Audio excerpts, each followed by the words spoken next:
Philips curve రాసుకోండి. Phillip curve ఎవరు తీసుకొచ్చారు? న్యూజిలాండ్ ఎకనామిస్ట్ ఫిలిప్ అనేటటువంటి వ్యక్తి తీసుకోవడం జరిగింది, విలియం ఫిలిప్స్.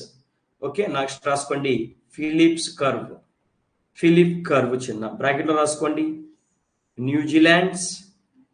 న్యూజిలాండ్స్ ఎకనామిస్ట్ అరమార్క్ విలియం ఫిలిప్స్.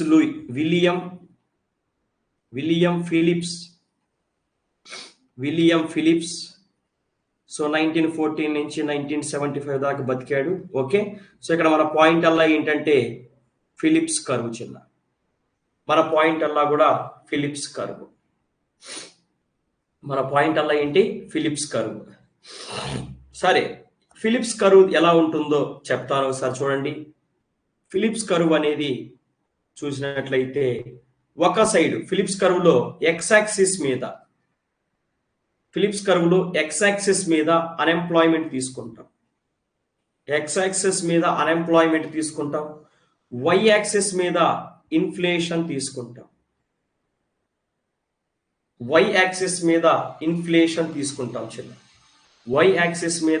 ఇన్ఫ్లేషన్ అనేది తీసుకుంటాం. అర్థమవుతుందా చిన్న? వై యాక్సిస్ మీద ఇన్ఫ్లేషన్ తీసుకుంటాం. అయితే ఇన్ఫ్లేషన్ కి అన్ఎంప్లాయ్మెంట్ కి ఎలాంటి రిలేషన్ ఉంటుంది అని తెలియజేసేదే ఫిలిప్స్ కర్వ్. ఒకసారి ఇక్కడ చూడండి చిన్న, ఫర్ ఎగ్జాంపుల్ కేజీ ఆనియన్స్ ఎంత? 5 రూపీస్ పర్ కేజీ ఉంది. 5 రూపీస్ పర్ కేజీ. పెద్దగా డిమాండ్ ఉందా ఆనియన్స్ కి? చెప్పండి. అర్థం కాదు సార్.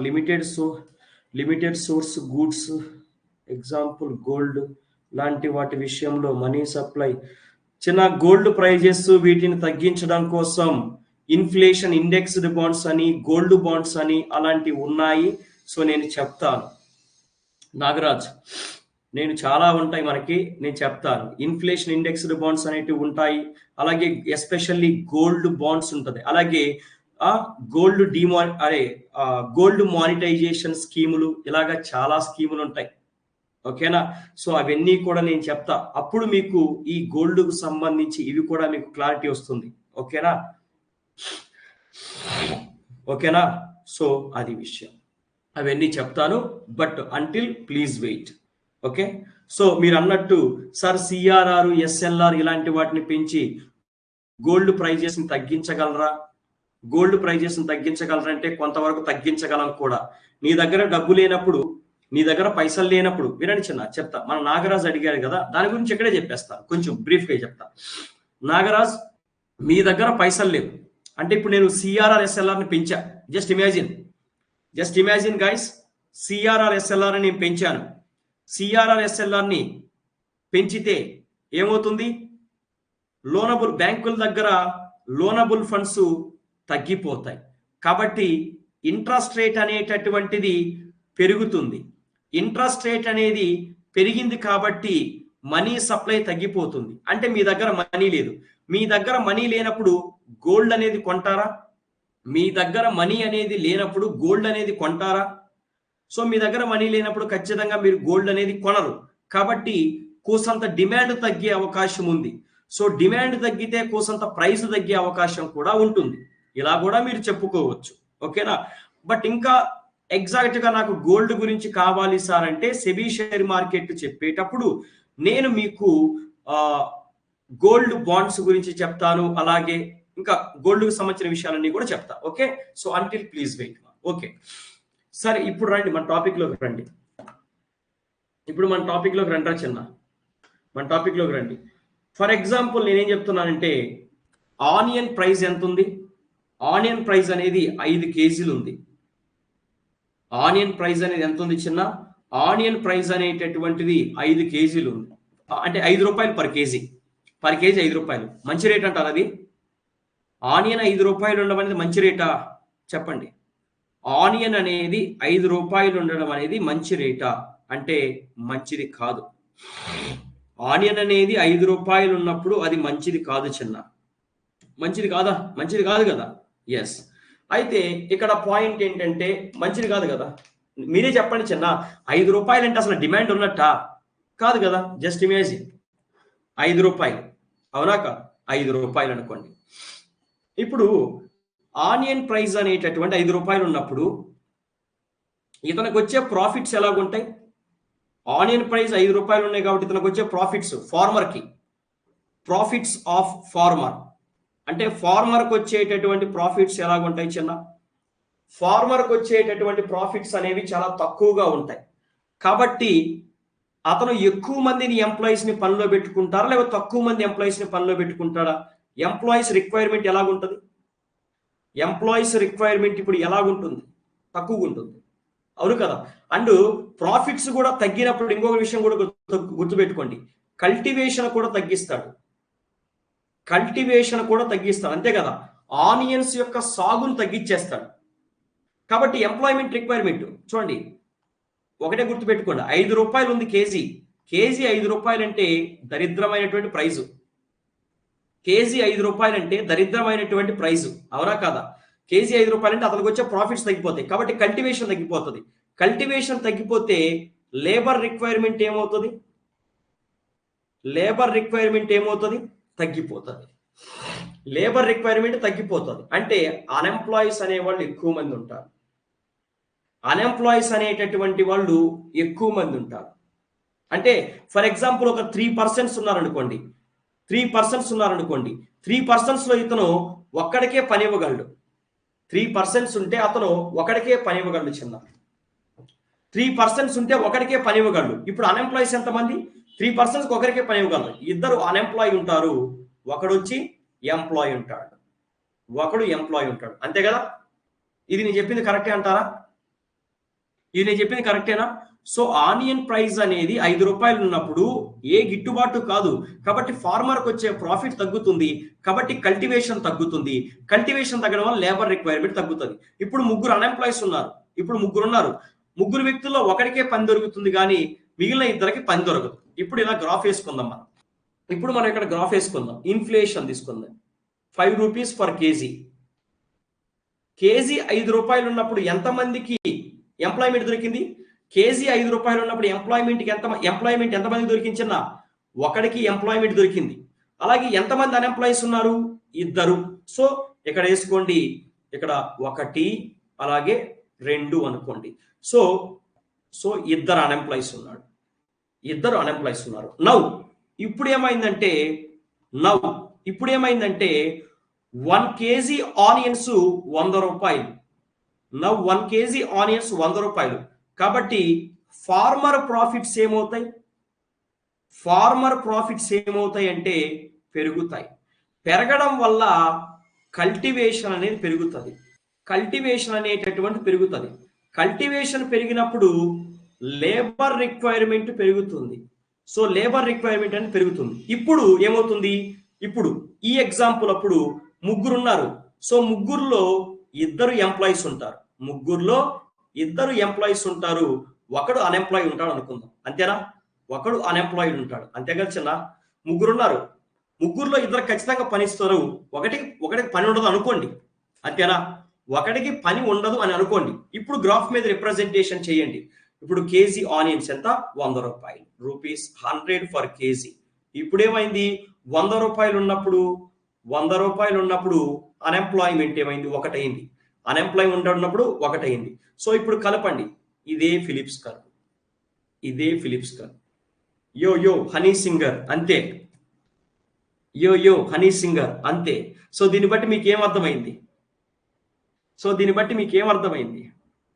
ఏమో రేటు హై ఉంటే గుర్తుపెట్టుకోండి, 50 రూపాయలు వేసుకో, 20 రూపాయలు వేసుకో, సరే నీకోసం నేను మరి మీకు తెలిసి ఇది ఆనియన్స్ మీకు తెలుసు కాబట్టి ఇది వద్దులే, 20 రూపాయలు వేసుకోవచ్చన్నా, 30 రూపాయలు వద్దు, 50 రూపాయలు వేసుకో, 50 రూపాయలు వేసుకో. కొంటావా కొనవా ఆనియన్స్?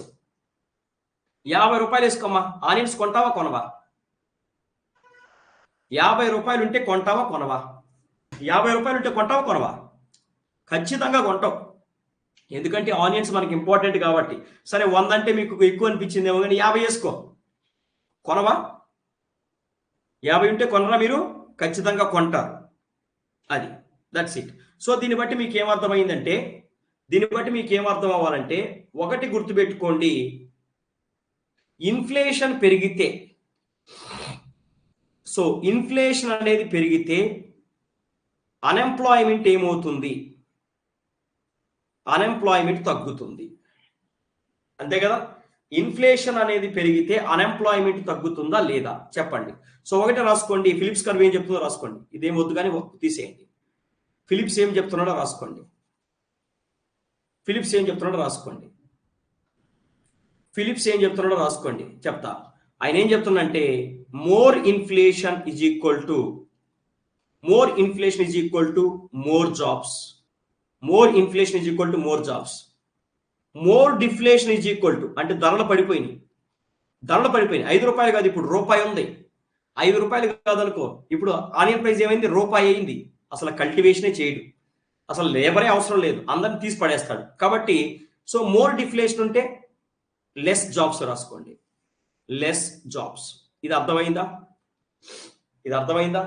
డిఫ్లేషన్ అంటే 5 రూపాయలు కేజీ ఉండేది ఇప్పుడు రూపాయి అయింది, అస్సలు ప్రాఫిట్స్ లేదు. కాబట్టి ఆనియన్ కల్టివేషన్ చేయడు, అసలు కార్మికులే అవసరం లేదు. అది విషయం.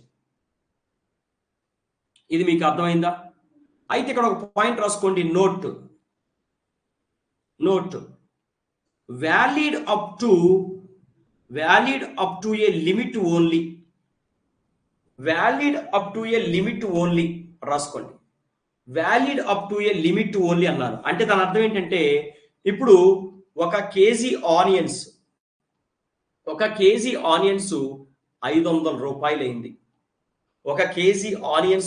రూపాయలైంది. నేనేమన్నాను?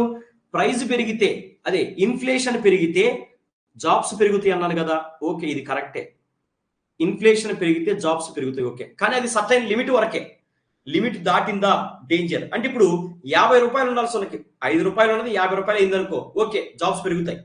అలా కాకుండా 50 రూపాయలు అయింది 500 అయింది అనుకో, ఎవడన్నా కొంటాడా? 500 రూపాయలు ఉంటే ఎవడన్నా కొంటాడా? డిమాండ్ ఎవడన్నా కొంటుండా? డిమాండ్ తగ్గిపోతుంది, అసలు ఉండదు. కాబట్టి ప్రొడక్షన్ ఏమవుతుంది? డిమాండ్ తగ్గిపోయింది కాబట్టి ఇప్పుడు ఆటోమేటిక్గా ప్రొడక్షన్, ఆనియన్స్ యొక్క ఉత్పత్తి, ఆనియన్ కల్టివేషన్ తగ్గిపోతుంది. ఆనియన్ కల్టివేషన్ తగ్గిపోయినప్పుడు ఏమవుతుంది? ఎంప్లాయ్మెంట్ ఏమవుతుంది? తగ్గిపోతుంది. అది. సో ఇక్కడ సర్టైన్ లిమిట్ వరకు మాత్రమే గుర్తుపెట్టుకోండి. సర్టైన్ లిమిట్ అనేది గుర్తుపెట్టుకోండి. అర్థమైందా? సర్టైన్ లిమిట్ అని గుర్తుపెట్టుకోండి, లేకపోతే చంపేస్తా నేను. సర్టైన్ లిమిట్ వరకే. ఓకేనా చిన్న? Is it clear? Yes sure, clear అయిన అందరికీ? Okay, move on to the next one. Concepts అన్నీ తెలియాలి, మెటీరియల్ మొత్తం అర్థం అవ్వాలి. మీకు గుర్తుపెట్టుకోండి, మెటీరియల్ మొత్తం అర్థం అవ్వాలి. అంటే కాన్సెప్చువల్గా చదివితేనే మీరు అర్థం చేసుకోగలరు. చిన్న. అర్థమవుతుందా? మీరు ఎప్పుడైనా సరే కాన్సెప్చువల్గా అర్థం చేసుకోవాలి. అర్థం చేసుకుంటేనే ఇవంతా చేయగలరు. ఓకేనా? ఇప్పుడు మీరు మెటీరియల్ ఓపెన్ చేసిన తర్వాత కనిపిస్తుంది, కోవిడ్ తర్వాత సిఆర్ఆర్ని పెంచారని ఉంటుంది. అనగానే మీకేం గుర్తు రావాలి? ఓకే, ఆ టైంలో ఇన్ఫ్లేషన్ ఉంది, అంటే మనీ సప్లై ఎక్కువ ఉంది, అంటే మనీ సప్లై తగ్గించాలి, అంటే సిఆర్ఆర్ పెంచారు కాబట్టి లోనబుల్ ఫండ్స్ తగ్గుతాయి, కాబట్టి ఇంట్రెస్ట్ రేట్ పెరుగుతుంది, కాబట్టి లోన్స్ తక్కువ తీసుకుంటాం, మనీ సప్లై తగ్గుతుంది, కన్సంప్షన్ తగ్గుతుంది, డిమాండ్ తగ్గుతుంది, ఆటోమేటిక్ గా ప్రైజెస్ తగ్గుతాయి. ఇలా ఆలోచించే శక్తి రావడం కోసం ఇదంతా లాజికల్ గా చెప్తున్నా. ఆలోచించే శక్తి నీకు రావాలా? ఇందాక మన వీడియోలు చూపించిన ఏరియా వాళ్ళకి నేను చెప్పాను, అంటే మేనేజ్మెంట్ వాళ్ళు అడుగుతారు. మేనేజ్మెంట్ వాళ్ళు అడిగినప్పుడు, ఎందుకు సార్ మీకు అంత టైం పడుతుంది ఎకానమీకి అంటారు చాలా మంది. అందరూ 150 100 గంటలు అలాగ అవగొడుతున్నారు కదా, 150 200 గంటలు అవగొడుతున్నారు కదా, మీకెందుకు సార్ అంత టైం పడుతుంది అన్నాడు. నాకు ఎక్కడో మండి క్రిప్టో కరెన్సీ ఎవడన్నా చెప్పిండు నీకాడ చెప్పినాడు, నాన్ ఫంజిబుల్ టోకెన్ ఎవడన్నా చెప్పిండు నీకాడ చెప్పినాడు, సెంట్రల్ బ్యాంక్ డిజిటల్ కరెన్సీ చెప్పాడు నీకాడ చెప్పినాడు ఎవడన్నా, తర్వాత మీకు బ్లాక్ చైన్ టెక్నాలజీ ఏంటి ఎవడన్నా చెప్పాడా, నీకు డిజిటల్ పేమెంట్స్ క్లియర్ గా మీకు ఎవడన్నా చెప్పాడా? అలాగే ఇంకా ఇప్పుడు దాకా చెప్పిన వీడియోస్ అన్ని చూపించిన, అలాగే మనీ మల్టీప్లేయర్ ఎవడన్నా చెప్పాడు నీకు? ఇవన్నీ చెప్పిండా? ఏం సార్ నీ ఎకానమీ అంతా కొత్తగా ఉంది అన్నాడు. మళ్ళీ లాస్ట్ కి నీ ఎకానమీ అంతా కొత్తగా ఉంది ఏంది అన్నాడు. అంటే ట్రెడిషనల్ ఎకానమీ అనేది వేరుగా ఉంటుంది, ఇది మనది వేరుగా ఉంటుంది. కాబట్టి మనకి ఎక్కువ టైం పడుతుంది. ఎక్కువ టైం పట్టినా కూడా పర్లేదు కానీ మీరు అర్థం చేసుకోండి. లాజికల్‌గా చదవడానికి ట్రై చేయండి. లాజికల్‌గా చదవడానికే ట్రై చేయండి. ఎప్పుడు కూడా జిమ్మిక్కులు చేయడానికి ట్రై చేయకండి. నేను చెప్పినట్టు మీరు చదవండి. లాజికల్‌గా చదవండి. You can clear. ఎకానమీ అనేది అందరికీ లిటరల్‌గా భయపెట్టే సబ్జెక్టు. అంటే ఎకానమీ అంటది. Economy inner feeling. భయపెట్టడం మాకు తెలుసు అని అంటది. కానీ మీరు భయపడడం మాకు తెలియదని చెప్పేట రేంజ్‌కి రావాలా. అది నా ఉద్దేశం.